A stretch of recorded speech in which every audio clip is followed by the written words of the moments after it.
Everyone just wants to know that they are normal. I've had lots of sex just to gain validation, made me feel very ashamed and guilty for the longest time. That version of you then, what did they need most? Self-acceptance. I'm so excited to have you on. I've been watching your socials relentlessly for like a week and a half now, preparing for you to come in. It's amazing to see someone so kind of bold and empowered and open, kind of talking about stuff which in the UK, I think we have a very much kind of a lid put on this stuff. You know, we don't talk about it. So I'm really excited to get into stuff we don't talk about enough. Sex, love, dating, attention, after hard times. So let's dive in to a bit of your story. How was your childhood? Deep question, go straight in. Yeah. So tell me about your mother. No foreplay, no lube. No, exactly. Straight in, dry. Yeah. That's how you do it, right? That's a very soul-penetrating question. Wow, Matt, we are deep. We are going deep. Exactly. Okay, all right. How was my childhood? I actually absolutely love this. Usually I get like an expert-related question first, but I love this so much. And this is why your show is unique. We want to go straight in. We want to go straight in to kind of like find out a bit more about you because I find you fascinating. Thank you. Like I really, and honestly, for everyone out there, you should check out our socials because they're unbelievable. And I watched your TED Talk too. So there's loads of stuff that people should check out, which we'll talk about in a bit. But let's get to know you a little bit more. So where did you grow up? If you grew up with me, you would be even more shocked. Really? When you've seen my social media. Right. Yeah. So I grew up in Bangkok, Thailand. Have you been? I have, yeah. Have you been to Bangkok? I have only on a stopover. Okay. Only for like the night we arrived to then go to kind of that like tends another to be island. the story of Bangkok for a lot of foreigners. We're just the one night stand. Yeah, like, exactly. One night in Bangkok. Yeah, people just leave to go to the south, like you go to Phuket or. Yeah. So I grew up in the city in Bangkok, and I grew up with my very loving, busy, religious parents. Right. They did their best to raise me, but because they were very religious, a lot of the teachings they rely upon the teachings of Buddhism. Right. Which involve, in my opinion and my studies, involve a lot of sex negative messages. Right. And quite stereotypical when it comes to gender roles. Right. So I grew up in that environment where it's very sexually repressive environment. I also went to an all-girls Catholic school. Right. So wow. You can mix Buddhism and Catholicism, and that's me. You're getting a very strong message of no. Strong messages of no, and strong messages of what it's like to be a good female, to be a good woman, to be a good wife. Yeah. So that's how I grew up. I had lots of messages about those things. So what did being a good woman mean when you were growing up? A good woman covers herself. Right. Right. You can't show too much skin. You got to cover yourself because when you show skin, you are tempting men. So in men my school, kind of responsibility for their actions. Right, it's down to you. Well, if women get touched or if men lust after them, it's because they show themselves too much. Oh my God. Right? They're too outgoing. They're too friendly with men. They're too touchy with too much skin. Those were the messages. Right. And not to say everyone who grew up Buddhist or Catholic have these messages, but I would say 95% of the time I would be accurate. So the school that I went to, a convent, I went to a convent school. We had to wear a uniform where it covers your knees and your wrist. Really? Yeah. Wow. Because knees and wrists are super sexy. Very. Yeah. I mean, hey. Yeah, exactly. Hey, Don't look at my wrists, Matt. I'm so sorry. Very I'm being very perverse right now. Yeah. So you have to cover so we wear long sleeves. Right. And long skirt that covers the knees. So in Bangkok, which is boiling. Yeah. Boiling. Yeah. And that's how I grew up. So safe to say, I did not grow up feeling sexually empowered. Yeah. Did not grow up understanding bodily autonomy, making a decision that's my own, and prioritizing female or women's pleasure. Did you ever feel like you could talk about this? Could you be honest about how you were feeling? When I was a kid? Yeah. Absolutely not. Right. No, absolutely not. I had quite an early sexual debut. Right. Have you heard of that term? No. In sex education, we no longer want to use the term losing your virginity. Right. Because there's so much negative connotation. Yeah, it's almost something to hold on to. Right. For as long as you can. And it's shameful. It's pure. It's shameful to lose it, right? Losing your virginity for women is a shameful thing. Losing your virginity for boys is great. Yeah. And it's right? almost You want to lose it as soon as possible as a boy because you don't want to be a loser. And it's also all that celebratory language around you can pop a cherry and all this negative kind of talk about that. It's harmful. Yeah, it's really harmful and has a lot of negative connotation. So in sex education, we actually call it sexual debut. Sexual which debut. Is with jazz hands. I love that. Love that. Great. Sexual debut. Sexual debut.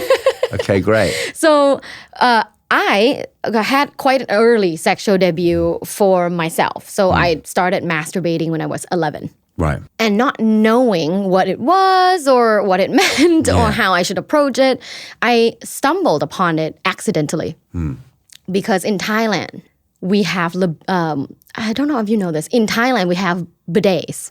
Right. Yes. Like handheld bidets. Right. So I remember using the bidet. Yeah. And I was using it to spray my clitoris. Right. And it felt good. Yeah. Because at that time I was hitting puberty and it started feeling good. I said, what is this feeling? Yeah. And it felt so good that I just continued to do it until I had, quote unquote, the peak. Right. And then that was my first orgasm. Right. So I didn't know what it was. I felt very ashamed that I tried to do that, but then I also tried to do it again. Yeah.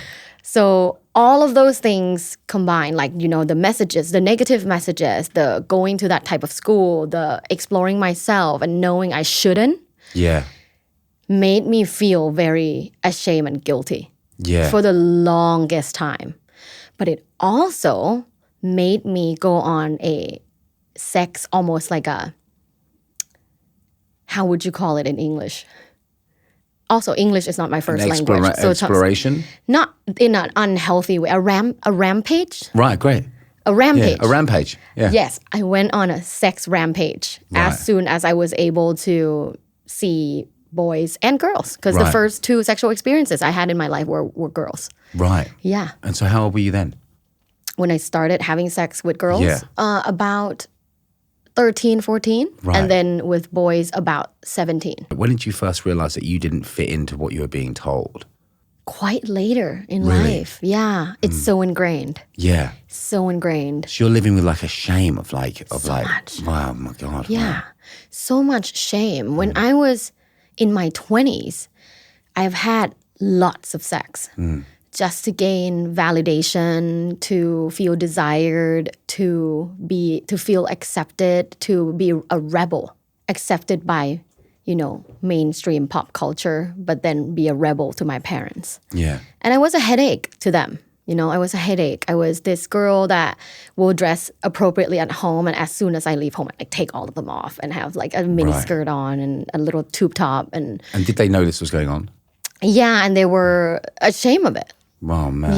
Yeah. They were for a long time. We had a huge moment of reconciliation not too long ago. But I would say in all of my 20s, I've never had an orgasm. Really? Vaginal orgasm. Right. Because I would always fake it so that I seem more desirable. It's terrible, but it all came from just low self-esteem and lack of sex education and a lot of sexual shame. So when you think back to that person, that version of you then, what did they need most? Self-acceptance. Right. Which I didn't have for myself until I was in my 30s. Well, that takes I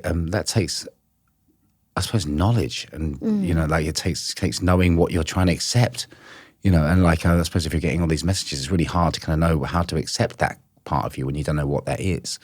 Absolutely. So what happened? What changed? Education. The power of education.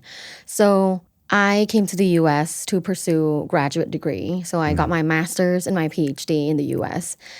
In my master's, I learned relational communication, which is a lot about the psychology and sociology and a little bit of anthropology of human interaction in relationships.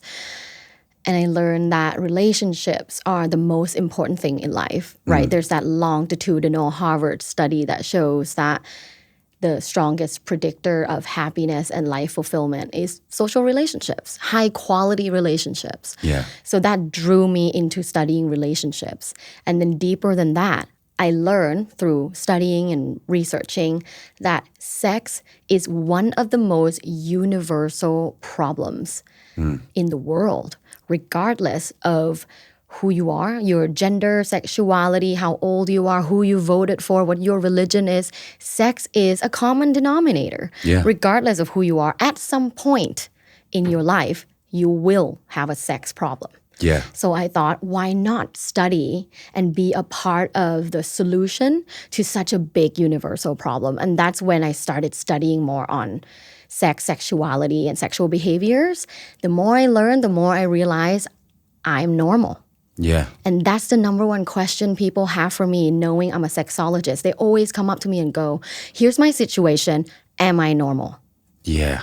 Isn't that powerful? Everyone just That's- wants to know that they are normal. Exactly. Yeah. They don't want to be a freak or weird or not enough. You know, so there's so much tied into that, isn't there? And sex is such a big part of life. Like it's such a massive part of life that is just untalked about. I mean, personally, like, I mean, you know, you talk about with your mates and stuff, but not really. You know, like you don't really talk about what you want or what you Guys feel. don't as much. No. That's the difference in socialization. Yeah. Well, so girls do.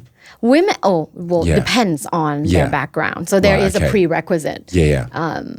My friends and I do, but Yeah, that's yeah. because we are progressive women in metropolitan cities. Right. Yeah. So, you know, if we're talking about women I that have never talked about sex with a male ever. Like maybe like, did you? I'm like, yeah, we did it last night. You know, like something like that, very early age. But like, never would ever talk about that. Right. Like, it just wouldn't ever happen. Wouldn't ever happen. there's so much stigma surrounding men talking about sex or even sex issues. Yeah. Men don't talk to each other about erectile dysfunction, No. premature ejaculation, compulsive sexual behavior disorder. They don't talk about those things. If they have been relying on porn for years, Yeah. they don't talk about that. Yeah. They're so ashamed because there isn't socialization for men to talk about those things. Women, on the other hand, if they, you know, are in big cities and have friends that are open-minded, they tend to talk about it. Like women will then say, you know, oh gosh, like I don't know what's going on with me. Like I've not had an orgasm forever, right? They will talk about those things. Yeah. But no, not men. And that is a part of a big problem that I see in society. Yeah. I think it's a. I don't know. It's like men aren't supposed to have those problems. You know, you're a pussy if you do. You know, all this kind of negative kind of thing about it. Yeah, You know, it's you're related to less of a man. toxic masculinity. Absolutely, yeah. What it's Yeah. like to be masculine. Yeah. It's When like- everyone's going to go through some kind of, like you said, everyone will have some kind of sexual At some problem point. at some point in their life. Every single person. Yeah. Yeah. So if you did talk about it, I'm sure you get something back. You go, oh, Yeah. mate, you know. But Same. Then, yeah, exactly. Yeah. Same. Yeah. Dealt with it. So you're studying this. You're finding out about how important these relationships are. And then you go on to get married. You know, what did you meet at school? Did you meet? No. So my first husband, Yeah. we met on a dating app and Right. we just got married in like 6 months. Oh, really? Wow. In my 20s. And that's because I was still very much operating under the shame that was attached to how I was taught since I was young. So in my 20s, as I was approaching later in my 20s, I thought, oh, I got to get married. Because in my culture, if you're 30 and you're not married, you're not very desirable. Oh, really? Wow. All So my you've had friends that were message married ingrained much in you. younger. Yeah. Right. Okay. Wow. So you're Yeah. like, fuck, clock's ticking. I've got to get married. Yeah. In Thailand, it's common to get married in your 20s. Right. So I was like, oh gosh, I got to get married or else I'm going to be a spinster. So I met someone online. We were perfect on paper. And I think this is a lesson for a lot of people out there is just because things are perfect on paper doesn't mean things are perfect in real life. And you have to trust what your body is telling you. Yeah. Because body intelligence is amazing. My body was telling me a lot, but I wasn't listening because on paper, we are perfect. We're the perfect couple. And yeah, we got married and we were together for a couple years until I had to face my truth and started walking the walk and not just talking the talk. Yeah. So I had to ask for the big D. Right. And how did that feel once that had happened? I was very ashamed Right. to ask for a divorce and to even be someone who's divorced. Yeah. Because again, in my culture, people don't get a divorce. Right. You just stick it through unhappiness, through unfulfillment, through dissatisfaction. Doesn't matter. Right. My mom didn't talk to me for a few weeks because she was going through it as well. Oh, having really? a daughter who's she was divorced. Feeling that shame. Absolutely. Wow. So she had her own work to do.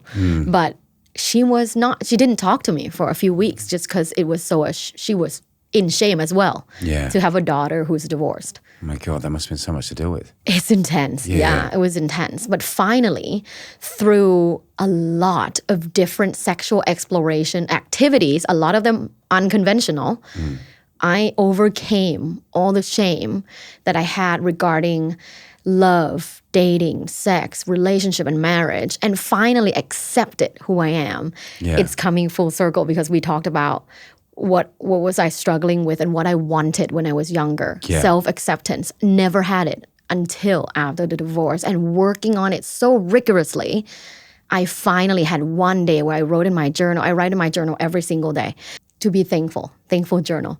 And I wrote, I accept who I am. I know who I am and I accept it. Yeah. Yeah, I accept everything. I accept my flaws. I accept how I grew up. I accept my parents as well. Yeah. And their limitations. But I accept who I am. And I'm unconventional. I mean, how freeing and liberating. Yeah, I accept me. You know, I don't have to be like, oh, I'm the best in the room. No. I just accept me and that's okay. That's good enough. What was it like kind of navigating a divorce whilst working in the field of kind of sex and relationships? Hard. Was it hard? Yeah. Because people were questioning me. God, how can you talk about sexual satisfaction or communication or relational maintenance when you yourself couldn't maintain one? Oh, man. So, yeah. But you know what? Takes one to know one. Also so helpful in empathizing and helping divorced people. Yeah. Which is 50% of the population. Yeah, absolutely. Yeah. So actually, I'm thankful for it. That's a really big thing to say. It's 50% of the population is divorced, right? Yeah, well, half of us in this room will go through it, and I've gone through it already, so I'm a part of this statistic. Yeah.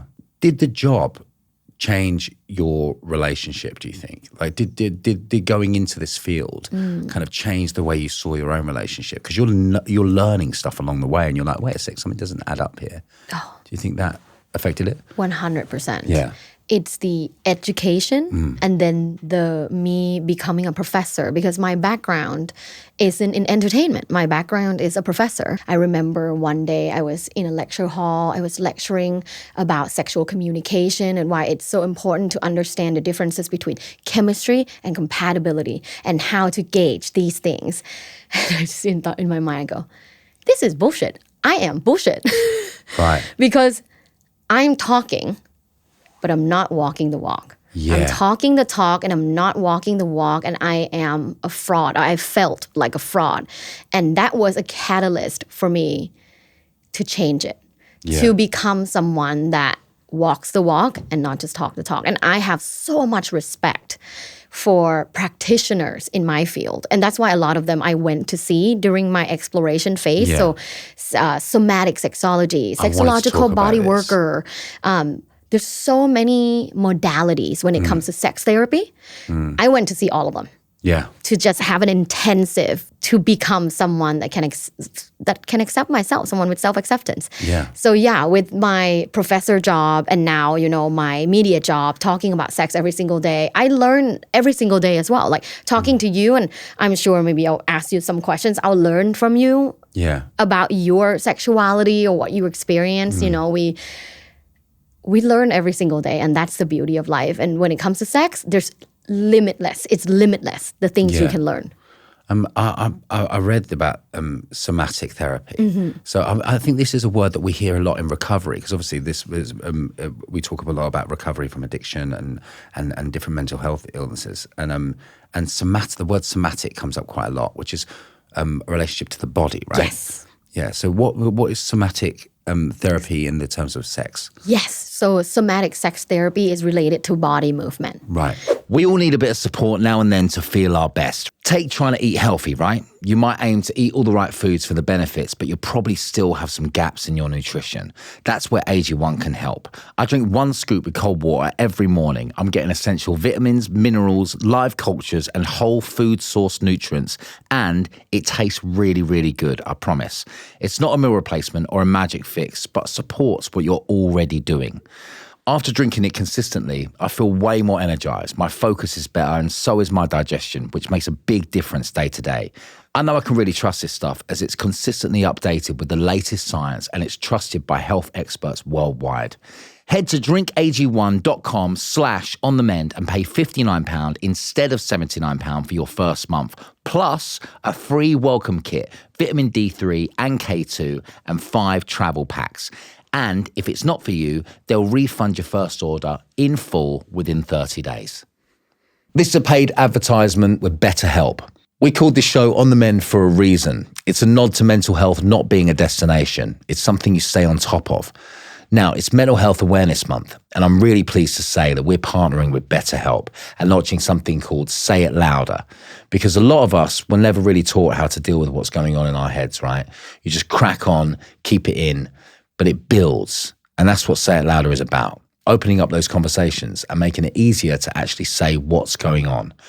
Because 60% of UK men who sign up for BetterHelp cite anxiety as a reason for starting therapy, according to internal BetterHelp data. That's 60%. Your mental health is the foundation of everything. If your headspace is shaky, nothing else really works. That's why I believe in BetterHelp. It gives you a space to talk properly. No judgment, no pressure. It's online, it's flexible, and connects you with a professional before things get bigger than they need to be. If you want to take that first step, you can sign up and get 10% off at betterhelp.com/onthemend. That's betterhelp.com/onthemend. When you think of sex, people don't necessarily think of talking, right? Yeah. People think of doing. Yeah. And that's why when you try to heal from something related to sex, why wouldn't you heal from moving as well? Yeah. The body. Yeah, so right. Yeah, it makes perfect sense. Right? Yeah, because you can go talk about it on and on and on through talk therapy, which I'm a big fan of. Yeah. Doesn't always solve sexual trauma that you have. You can talk about it, and I think that's 30 to 50% of it. Yeah. The other parts are bodily movements and learning to map different parts of your body. So somatic sex therapy is regarding movement. So the sessions that I was doing was regarding pelvic movement to release shame and to also receive more pleasure. Right. Afterwards, I was able to have vaginal orgasm, which I've never had. Wow. So through somatic sex therapy, and a lot of moving my pelvic area and my hips and learning to release trauma from that, I then find joy in experiencing pleasure, and a lot of it, a lot of pleasure. Yeah. But then there's also another thing, sexological body work. What's that? So somatic sex therapy. I feel so British right now. I'm like, wow, what's that? Pad Thai. Exactly. Yeah. So tell me more. Yes. So when I went through somatic sex therapy, it was a lot about the bodily movement and body-mind connection. Somatic sex therapy and sexological body work has overlaps, but sexological body work is when the body worker works on your body, so they touch you. Right. So this can be anything from touching your whole body or massaging only your breasts or massaging your clitoris, helping you have your very first orgasm. Queer people who had so much shame in their body they couldn't enjoy, let's say, anal sex, right? They go see a sexological body worker to work on their anal release or stress release from the butt area and the anal area. Safe to say, sexological body worker can help with many different sex-related issues, but the main thing is that it involves touch. Right. And the body worker touches you. That's why it's like a body worker. Right, okay. Yeah. You've spoken quite a lot about your explorational period. You know, what did you learn most from that, do you think? Still exploring. Still exploring. Yeah, still exploring. Yeah, like I've met lots of people in my life who have come to me maybe at times in their life where they're like, I think I'm drinking too much. You know, am I an addict? I'm like, Right. well, let me assess what's going on in your life right now. I'm like, you're going for a really shit time and you're finding something that eases you through this period of time, so it's a very different case to being a full-blown addict, so it's, I feel like it's exactly the same. It's exactly like the times same. and places in your life. Yeah, yeah. How do you know? Like, it's really difficult, isn't it? Because it's like, how do you know when it's sex for fun or sex for escape or sex for pleasure or sex for escape? Like, how do you differentiate those two?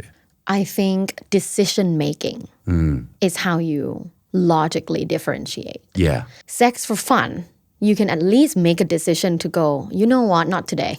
Yeah. People who are compulsive, they can't. Yeah. They are controlled by So I sex. suppose, like, did you want to do this? Right. No, but you did it. So therefore it's a compulsion.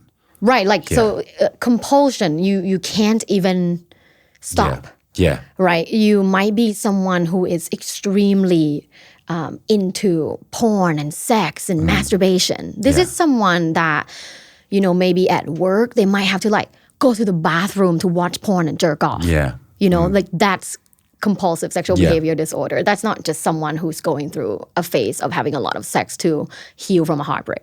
Yeah. Right. Exactly. Yeah. If you have to run to the bathroom in the middle of work day because you can't stop talking about sex and masturbation and orgasming and naked women, then you have compulsive problems. Yeah. And you should look into, seeing a therapist or getting that diagnosed and how to not necessarily overcome it completely, but work with it, navigate with that in your life. Same thing with hypersexuals, right? Because these two are different things. Yeah. It can be the same. Like it can be as in like you can have both. You can have compulsive sexual behavior disorder as well as hypersexual. Yeah. Someone who's hypersexual. It's like wanting it to escape, wanting it to regulate emotional distress versus wanting it for fun, excitement, and novelty. Yeah. That's the differences between the compulsive disorder versus hypersexuals. Do you think there's a need for someone to go and see someone professionally to kind of work out what that is? Because like you can kind of rationalize things in your head, can't you? And maybe it takes someone else to go, oh, I want to say, would you suggest that? Highly. Yeah. I highly suggest talking to a professional to get a professional diagnosis or, a better understanding of what you're experiencing. Yeah. Because there's so much shame around this. And also I love telling people that sex addiction, the term sex addiction isn't a thing. Right. In sexology. Wait, what? Sex addiction isn't a thing? No, because you're either experiencing hypersexuality or you have compulsive sexual behavior disorder. Right. Okay, great. Both of them are not necessarily the same exact thing as addiction. Yes. Although in brain studies, we see, the flashes of the similar areas, the same areas in brain studies and in MRI studies. It's similar areas of like the reward system, right? Yep. So when you're an alcoholic, you get alcohol, you get a quick dopamine, you love it, you do it again because it's so rewarding in that time. And then when you don't have it, you get depressed and you get in a mood and you get stressed, right? So then you need it again to cope. Yes. So in your brain, it's similar, but there isn't the term in sexology. It's not sex addiction. Right. Yeah. Okay. I mean, wow, that's big because you hear that term a lot. A lot in pop culture, mainstream culture. But when you look into sexology, it's not in the textbook. I'm thinking of the Lily Allen album. Like that's what I'm thinking of right now. And I think that was all over that album. Yeah. It's not a terminology in academia. Like my father has struggled with alcoholism his whole life. When he was working, he's now retired. When he was working, he hid it so well because he was high functioning, right? A high functioning alcoholic. And he was high up at his corporation. So, he was hiding that so well, but still like using a lot of alcohol to cope. Yeah. And then after his retirement, it became clear to all of us that he couldn't control his drinking behavior. Yeah. And he's full on alcoholic. One day, he went out with his friends, golfing, drinking excessively, who knows how much alcohol. Like, we're talking a lot. Lost motor functions. Drove home anyways, hit like a few cars that were parked in the neighborhood. Yeah. And I mean, this is hard for us because, he used to be my idol. Like growing up, he's super badass. People loved him. He's badass at work, life of the party, great provider. Like just love my dad. Wanted to marry someone just like him. Yeah. But then this is happening, and it's recent. Like this is just last year. He came home one day after hitting a bunch of cars, had a flat tire. Yeah. For some reason, probably hit a curb or something. Yeah. Got out of the car. He couldn't stand, so and we saw this in like the CCTV, right? Couldn't stand, so he like climbed like on the floor, climbed into the house. Couldn't get up to his bedroom, so passed out on the floor in the living room. Shit and piss everywhere. Mm-hmm. Yeah, common story. Yeah. Because of that, we then admitted him to the hospital. He had intense withdrawal. Yeah. He was like a lunatic. Like he was moving like crazy. They had to restrain him. Yeah. His legs and his wrists. And I remember my sister, who's 5 years older than me, much stronger than me, was like, I'm here at the hospital because I'm abroad. Like I couldn't be there in Thailand. She's like, do you want me to send a video? And I said, yeah, send a video. She's like, actually, no, I don't want to send a video to you. But he's like in a bad way, crazy right now. Yeah. Like, so I'm like, oh my God, this is insane. And so it took him a long time in rehab. First streak was 3 months. Yeah. But then he came out and then he drank again. So then he went back. So then it was 6 months. Yeah. And then now he's back out. But can you answer me this question? When you used to be that level of an addict and then you became someone who is not drinking anymore. So now he's back living at home. Can you drink a little bit? I can't.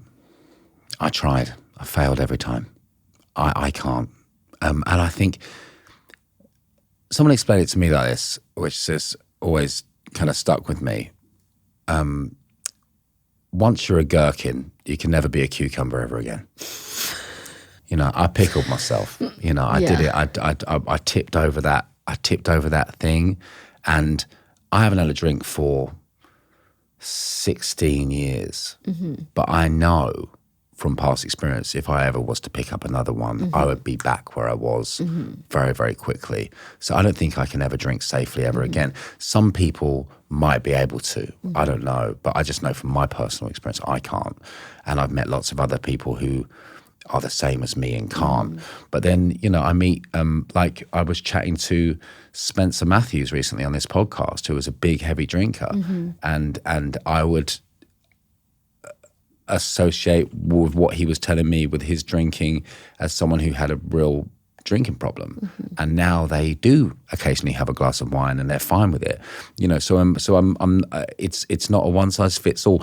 I personally don't, because I think I know what would happen. And I would never want that to happen. So I stay. Plus my life is kind of, the thing is also I don't want to escape from anything anymore. I didn't use alcohol like anybody else. Like I didn't use it to kind of like to celebrate, or I didn't use it to kind of like because I like the taste or whatever. I drank it to escape. I drank to black out. I drank to kind of like not being present in my own life because it was too painful in some way. So I now have a life where I don't want to escape from it. So I don't feel the need to do that anymore. Would I like to be able to drink like other people? Maybe, but I don't really see the point.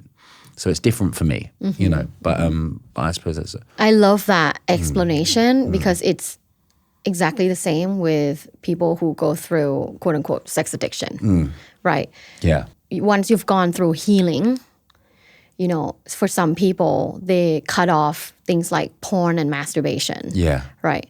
Particularly porn because, compulsive behavior, it usually comes with porn. Yeah.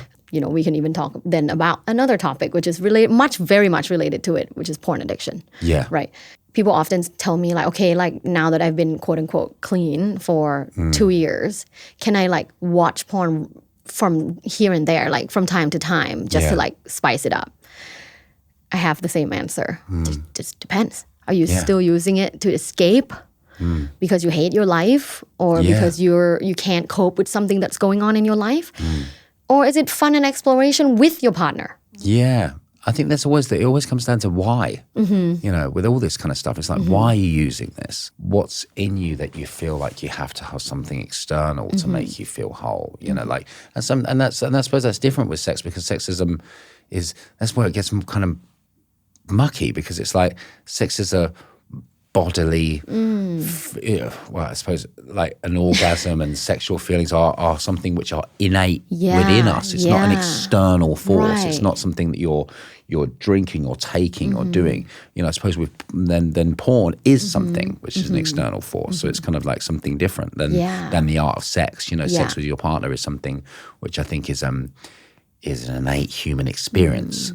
You know, rather than something where I think you probably could take it too far, you know. Like, yeah. But, you know, people who go through hypersexuality or the compulsive disorder, they might feel even more ashamed because, you know, like alcoholism, right? It's like, oh, you're drinking too much. This is a problem. Like people can identify. But sex, like you said, it's internally and it's bodily. You can hide it. You can be by yourself and do it for a long time. Yeah. So it can be extremely confusing because there isn't necessarily benchmarks, right? Like if you're drinking, you pass out every single day, that's a problem. Like this is a problem. You must get this resolved. But if you're, you know, wanting to have sex every single day, is it a problem? I don't know. Like, you know, sex is natural. Yeah, exactly. So it can be quite confusing. It's really confusing. Yeah, that must be so hard for someone to kind of wrestle with. You know, it must be so hard to kind of like go, you know, what do I do about this? And in heterosexual relationships, we see that many couples experience shame when it comes to the push and pull of desiring and not desiring sex. Yeah. Right? I have seen so many cases of wives accusing husbands to be sex addicts. Yeah. So I have to have them go through a questionnaire and I say, listen, they don't have the problem. They just have high libido. Yeah. Right. Yeah. But because of the shame also within usually the wife, not all the time, but usually the wife who's like, I don't want that much sex. Therefore, my husband wants it every day, must be a sex addict. Yeah. Right. So it's because of her interpretation as well to say, I think he's a sex addict. He wants it every day. That's a problem. Yeah.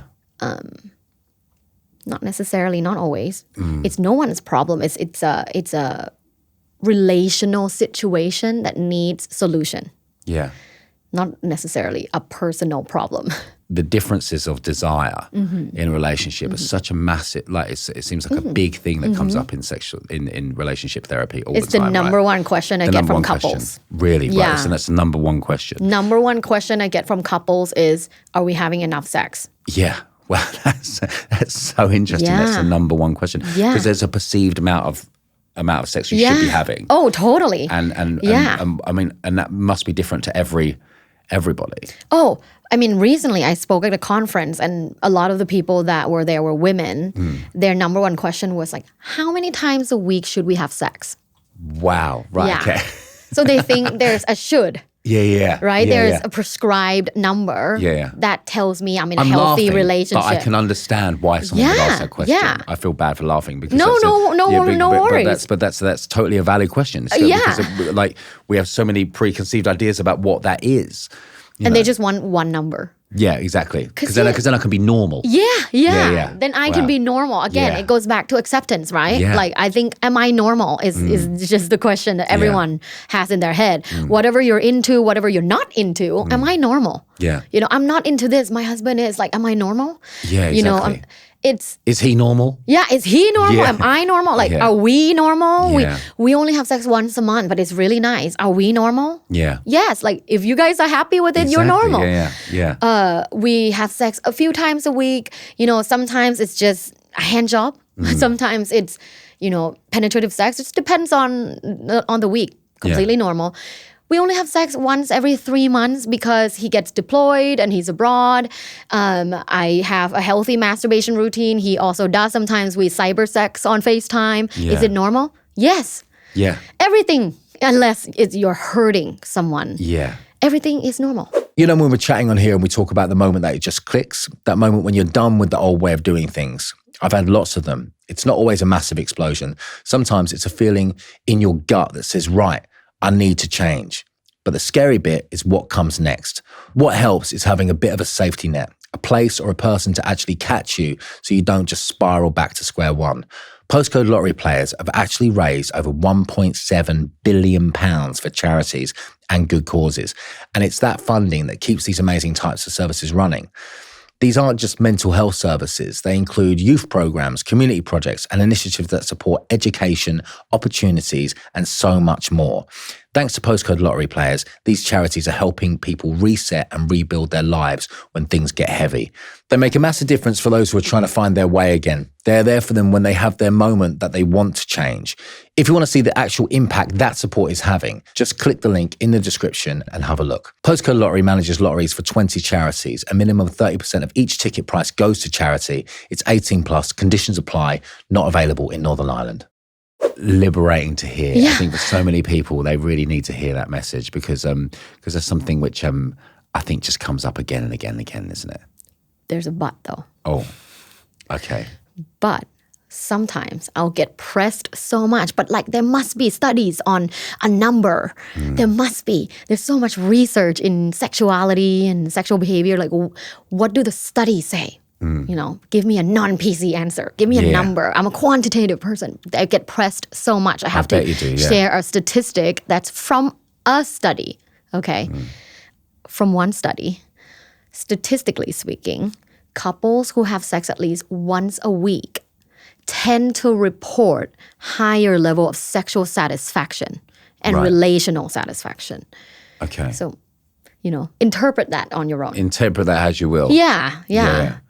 When it comes to sex, right, there's things that happen that maybe we do which don't make us feel good about ourselves. You know, I mean, why do you think someone would do something sexually that makes them feel terrible afterwards? Depends on who they are and what they're struggling with. Yeah. Hypersexuals, they can't control the impulse. Yeah. And therefore, they have to do it for the instant reward in the moment of orgasm. And they can experience post-sex blues. Yes.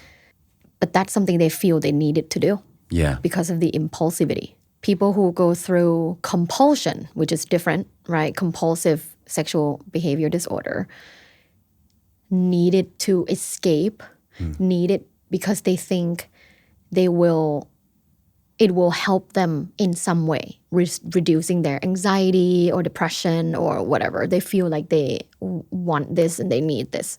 Even if going through it and afterwards, they feel like shit. Yeah. Right? But the wanting, the anticipation and the thinking about it, the obsessing over it, it's a part of what they're experiencing. Yeah.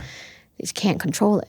So in these cases, they still do it because they can't control it. But in the case of people who can control it, like can make a decision and still make a decision to have disrespectful sex or sex where they are being treated poorly by the other person, still do it anyways, that's a self-esteem issue. Yeah. Yeah. When you have low self-esteem and you're a people pleaser, sex is giving you a moment of spotlight. You have low self-esteem, someone chooses you to have sex with, you get that quick dopamine hit through validation. Yeah. Right? And you're in the spotlight. You're a star for 20 minutes, if that. Yeah. Right? You're a star. You deserve this. And then you want to please people. So then you also fake an orgasm. Let's couple that in as well. But then afterwards, because the decision wasn't made based on actual pleasure and wanting to make a connection, it's made based on validation, you feel like shit. I want to talk a little bit about dating apps. Have you ever been on it? You've never been on it. I've never been on it. I met my wife when I was 21. Yeah. Before there was dating No apps. No apps. Old school. That was like iPod. The iPod just came out. I put it right. Yeah, exactly. There was no apps. But I've never been on one, but I know so many people that are. If people find it so easy to hook up with people, you know, is that causing problems, do you think? Or Depends. Yeah, it depends. Depends whether the hooking up comes from mindfulness or mindlessness. Chasing dopamine or not? Yeah. If it's mindlessness, you are just chasing dopamine, validation, then no, then hooking up is terrible for you. Yeah. It actually reduces your self-esteem from probably already low self-esteem. Yeah. Your self-esteem is probably non-existent after a bunch of casual, what I call disrespectful sex. I think when you engage in a lot of mindless sexual hookups, you are disrespecting yourself. And the hardest thing to then rebuild is self-respect, Yeah. right? Absolutely. Self-respect and self-acceptance, very hard. I Yeah. went through that.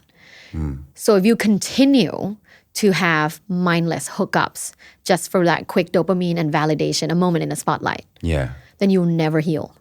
Yeah. You have to stop completely, cold turkey, and seek out help. Work with a professional, whatever modality, talk therapy, physical therapy, somatic, sexological bodywork, whatever it is, you need to work through how to build your self-esteem and self-respect. Sex will never give you that Yeah. unless it's mindful sex. And research shows mindfulness is one of the strongest predictor of good sex. So people who have high sexual satisfaction, almost all of them score really high in sexual mindfulness. Right. Okay. What is sexual mindfulness? Sexual mindfulness is the ability to stay present and non-judgmental in a sexual interaction. Right. So if we're having sex and I can be present in the moment, I'm focusing on me, you, us, focusing on the breath, focusing on the pleasure, focusing on giving pleasure to my partner, both experiencing this strong, intense connection together, building a bond. That's mindfulness in sex, and it's delicious. Right. Yeah. Rather than thinking of the end. Yeah. Yeah, Rather yeah. than just like I'm just doing this so that he likes me, Yeah. or yeah. or she, or whatever. It's a stark difference between mindless sex and mindful sex. I've had plenty of both, Yeah. so I know for a fact through experience, not just researching and reading research. I know through experience that mindless sex can feel very dirty, and afterwards you feel dirty. Yeah. Your body feels dirty. You feel like you almost have to go take a shower right away because what you just did is you disrespect yourself. Yeah. And that tends to be the feeling of like, shame, and you feel dirty physically. It's a visceral feeling. Yeah. So those listening and watching, if you're wondering if all these hookups that you're having is okay, listen to your body. Your body How do you tells feel you. after it? Yeah. Yeah, yeah. Your body Yeah. tells you. If you feel gross and just feel like you shouldn't have done it, then you shouldn't have done it. Yeah. And it's okay, it's okay, it's done. Let's yeah. see how we can move on. It's quite interesting how we started this conversation. So speaking to you now, that's such a where are you now in your love and your life? Where am I now? Wow. I continue to explore because that's what I love to do. I'm married to my husband who lives in Los Angeles. Yeah. He's an oil painter. So I always joke that his first love is painting. Yeah. And I'm his second, which is actually really liberating and much less pressure. Yeah, he's great. And I also have a partner here. And I continue to explore love and relationship and sex in an unconventional way. Right. Yeah, I'm in an E&M, so ethical non-monogamy. Ethical non-monogamy. Yes. Right, okay. So ethical non-monogamous relationships are relationships that you are allowed to explore love and sex outside of just one relationship. Right. But it always revolves around respect, self and other respect, Yeah. honesty and communication. Right. Lots of communicating boundaries and what's okay, what's not okay. Here's what I feel good with. Here's what I don't feel good with. So it's beautiful. That's how I've been approaching relationships with my partners. I mean, how different is that to everything you got told when you were growing up? I know. Yeah. I know. My parents still very puzzled on how this is being done, and they still believe it's a phase. Right. But I have to always educate people that a relationship orientation is similar to sexual orientation. When someone's gay, you don't say it's a phase. Yeah. They're gay. Right. If you think it's a phase, and you wait for them to be heterosexual, you'll be waiting forever. For a very long time, yeah. A relationship orientation to me is the same. Right. I'm polyamorous. I'm a polyamorous person. It's not just something I experience. I'm a person who is polyamorous, just like I'm bisexual. It will never change. Right. I'm polyamorous. It will never change. Yeah. So, it will change in how it's operated because that's already been changing, right? Like before my partner in LA, before my husband and I are in poly, we were exploring erotic parties and stuff like that, but always as a couple. Right. So we never had other partners and explore loving other people. It was always just sexual exploration. Yeah. Which a lot of people can distinguish, like, we just have sex with other people, like, swinging couples. But we only love each other. We only have each other. This is a committed, like, one-person relationship. This is not a relationship thing. Exactly. Yeah. But for me and my partners, we're polyamorous. Like, poly means multiple, amorous means love. Right. So multiple love. Right. And we can love other people like loving other humans. So your partners are also poly? Yes. Right, okay. Yeah. So Great. my partner here dates other people. My partner back in LA also dates other people. If there's someone out there who feels like they're quite limited, in their sexual exploration, right, and they kind of like feel like they haven't had the chance to really kind of explore, maybe they're at a point in their life where they're kind of like, it's kind of now or never, do you know what I mean? Like there's a lot of people out there, I feel like, who suddenly kind of can be waking up and it can be dawning on them, man, I've really wanted to explore my sexuality, but I've never really done that. Have you any advice for them?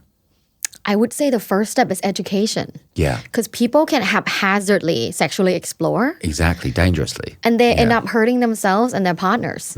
So the first step is educating yourself and getting enough information to say that you can confidently explore whatever that specific act or type of sex that you're trying to explore. In my book, How Do You Like It?, the first chapter is called What's Your Sexual Profile? Right. And that's a sex personality quiz. Right. After you take the test, it will tell you where you land in 4 different dimensions. Okay. And then it will also suggest different types of erotic solutions and sexual exploration that you can do. Right. So a little bit of self-promotion, but if you get the book. I'm going to go and take the test.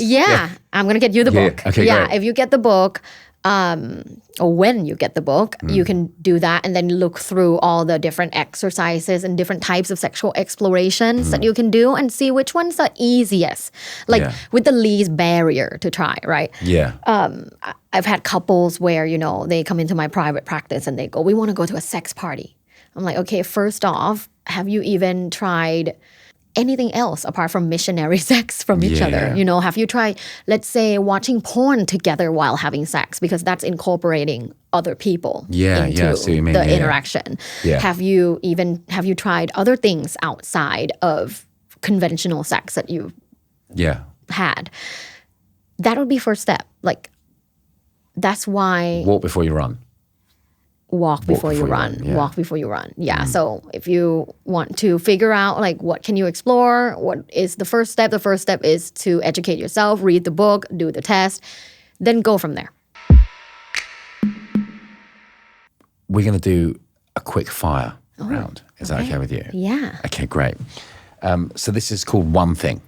Okay. Right. So I'm going to ask you a bunch of questions, and we're going to go as quick as we can. Okay. Is it just one word? No, you can just do just one thing. Okay. Just one thing. Right. And also, I'm not going to be timing you or be strict about anything. I'm a professor, so I'm like, is this time?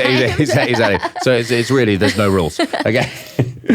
Right. One thing you should never do straight after a breakup. One night stand. Right. Why is that? Because you're disrespecting yourself. So many people do that, right? Yeah. You're not in your right mind. You're using sex to validate yourself. After a breakup, people usually suffer from temporary low self-esteem and self-judgment and thinking they're not enough. So then they seek out casual, easy sex to then validate themselves, but then feel gross afterwards. Yeah. So I always say no one night stand. That's so amazing because like that's also the advice you get from your friends sometimes. Yeah. Get back on the horse. Absolutely. No. Yeah. No, take your time. Yeah, take your Yeah. time. Go do yoga. Yeah, get a yoga first. One sign you're ready to date again. When you have strong self-acceptance and self-respect. When you go on dates, you're not trying to please them, try not to become someone that they will like, say something that they will enjoy. Like, be yourself. Yeah. When you notice that you're completely yourself because you accept yourself, you're good to go. Okay, let's flip that question. One sign you're definitely not ready to date again. When you continue to people please Yeah. and try to become desirable because you don't think you yourself authentically is desirable enough. Yeah. Do you know, I hear that a lot from my friends who are on dating apps. They'll sometimes show me the conversation. They go, what should I write? I'm like, oh, mate, this isn't right. If you're asking me, what should you write? Because then you're not Do you know what I mean? yourself. Then you're not yourself. You know, you're trying to fucking win them over so you can get to the next desirable. stage. Exactly. Yeah. Get so desirable. That's why, well, this is a bit of a tangent, but that's why like looks maxing yeah. is such a huge discussion in like the manosphere. Well, explain Have you looks seen the maxing. manosphere? I've seen the manosphere. Blew my mind. Yeah, So yeah. looks maxing is when these young guys will Yeah. like do at home procedures to Yeah, yeah. become more It's desirable. when they're like banging their cheeks yeah, and stuff, yeah, yeah. right? To have like cheekbones Yeah. or like Yeah. chiseled jaw, Yeah. or do other things like pull their I feel like tooth. I feel like this has been going on for a long. I remember when I was at school, people said you should chew gum because it will make your jaw stronger. Yeah, like I mean, it's been going on, but now it's so extreme. It's so extreme. It's so extreme because Yeah. of the messages around becoming desirable. Like Yeah. who you are isn't desirable. Right. Do okay. this. You need to max. Right. Max Looks everything. maxing. Looks maxing. Right. Okay. Bloody hell. Right. Okay. One sign you're using sex to cope rather than connect. When you feel gross afterwards. Yeah. One sign porn, flirting, or dating apps have become a way to escape. When you feel gross afterwards? Yeah. Yeah. Correct. This is Wait, good- let me give you a different answer. When you can't control it. Yeah. Yeah, because a huge part of using things to escape is due to the dopamine loop and the loop where you aren't able to fully engage your prefrontal cortex in order to make good decisions. Right. When you're not making good decisions because you're blinded by all these things. And so I would say, when you're mindlessly doing these things, you're mindlessly flirting, mindlessly swiping, mindlessly watching porn.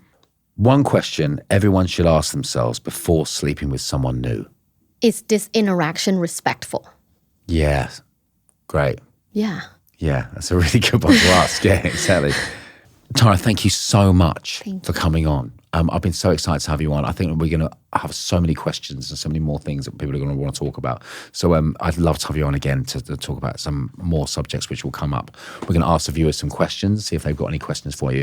And I'd love to bring them to you at some point, if that's all right. I would love to come back. Part That'd be 2. amazing. Part 2. Thank Yeah. you so much, Tara. Thank you. Thanks a lot. So guys, if you found that conversation useful, please let us know in the comments below. Let us know what you got from that. Let us know what kind of questions you're going to be asking yourself from that interview. And as always, there are some very trusted resources in the show notes. Please go check them out. All the best. If you're still with us after that episode, you might as well follow the podcast. Hit follow. We'll see you next time.